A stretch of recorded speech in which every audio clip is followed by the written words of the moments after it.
ભાવનગરમાં કેન્દ્રીય મંત્રી નીમુબેન બાંભણિયાએ પોતાના જન્મદિવસે ગણપતિજીની આરતી ઉતારી। આ સેતુબંધ માણેકવાડી મિત્ર મંડળ દ્વારા છેલ્લા 17 વર્ષથી ક્રેન્સર સર્કલમાં ગણેશજીની સ્થાપના કરીને ભવ્ય આયોજનો કરે છે। દર વર્ષે નવી નવી થીમ સાથે મિત્ર મંડળ કામ કરે છે। કોરોના કાળમાં ગણેશજીની સ્થાપના થઈ ન હતી ત્યારે 10 દિવસ માટે બ્લડ ડોનેશન અને પ્લાઝમા ડોનેશન કેમ્પનું આયોજન કરીને સમાજલક્ષી કામો કરવામાં આવ્યા હતા। સેતુબંધ માણેકવાડી મિત્ર મંડળ ક્રાસન ચોક ભાવનગર દ્વારા આ 17મા વિઘ્નહર્તા ગણેશ મહોત્સવનું આયોજન થયું છે।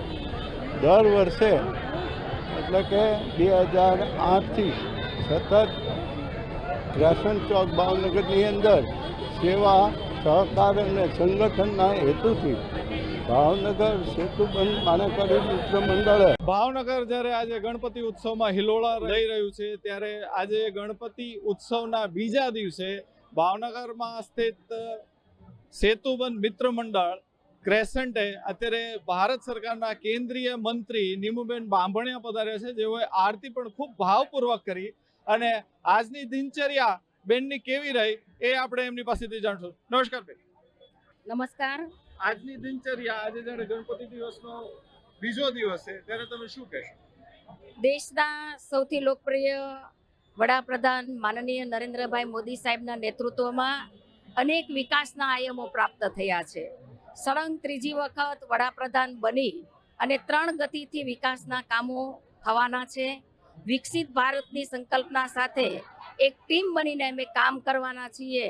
ત્યારે ભાવનગર 15 ભાવનગર બોટાદ ક્ષેત્રનું મારું આજે કાર્યાલયનું મેં ઉદ્ઘાટન કર્યું છે। લોકોના પ્રશ્નો અને લોકોની મુશ્કેલીઓ અમારા કાર્યાલયમાં આવી અમને જે કંઈ પ્રશ્નો છે એ રજૂ કરશે। અને આજે મારો જન્મદિવસ હોવાથી વૃદ્ધાશ્રમની અંદર ફ્રૂટ વિતરણ કરવા અમારા ભારતીય જનતા પાર્ટીના શહેર અધ્યક્ષ અભયભાઈ ચૌહાણ, અમારા મેયર, અમારા સ્ટેન્ડિંગ કમિટીના ચેરમેન અને સંગઠનના સૌ પદાધિકારીઓ અમે વૃદ્ધાશ્રમની અંદર ફ્રૂટ વિતરણ કરવા ગયા હતા। અને આજે સમગ્ર ભાવનગરની અંદર દરેક જગ્યાએ જુદા જુદા સ્થળોએ ગણેશ ઉત્સવનું સરસ મજાનું સુંદર આયોજન થયું છે। લોકો દર્શન કરવા પણ ખૂબ ઉમટી પડ્યા છે। ત્યારે આજે ક્રેસન્ટે જે ગણપતિ ઉત્સવનું આયોજન કર્યું છે ત્યાં હું આરતી ઉતારવા અને ગણપતિ બાપા પાસે પ્રાર્થના કરું છું। આરતી કરી અને ધન્યતા અનુભવી છે। ગણપતિ બાપાના ઉત્સવમાં સૌની મનોકામના પૂર્ણ થાય અને સૌને હું હૃદયથી શુભેચ્છાઓ આપું છું। બેન, આપે જેમ જણાવ્યું કે આજ આપનો જન્મદિવસ છે, આજે ગણપતિ ઉત્સવનો બીજો દિવસ છે અને અત્યારે જ્યારે સેતુબંધ મિત્ર મંડળમાં તમે આવ્યા છો ગણપતિ બાપા પાસે તમે શું માગ્યું? સેતુબંધ માણેકવાડી મિત્ર મંડળ દ્વારા જુદી જુદી થીમ લઈ અને ગણપતિ ઉત્સવનું આયોજન ભવ્યથી ભવ્ય થઈ રહ્યું છે। લોકો હજારોની સંખ્યામાં લોકો લાભ લેવા પણ આવ્યા છે।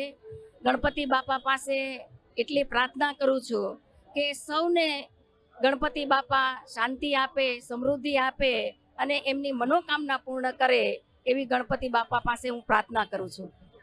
આ હતા ભારત સરકારના કેન્દ્રીય મંત્રી નીમુબેન બાંભણિયા, જેમનો આજે જન્મદિવસ પણ છે। કેન્દ્રીય મંત્રી નીમુબેન બાંભણિયા, જેમનો આજે જન્મદિવસ પણ છે અને એમણે ગણપતિ બાપા પાસે પોતાની માટે ન માગવા કરતા ભાવનગર વાસીઓને એમના લોકસભા સંસદ ક્ષેત્રના મત વિસ્તારને બધાની સુખાકારી માગી છે। ભાવનગરથી ક્રેસન્ટથી સેતુબંધ મિત્ર મંડળથી હિરેન બાયણી સાથે હું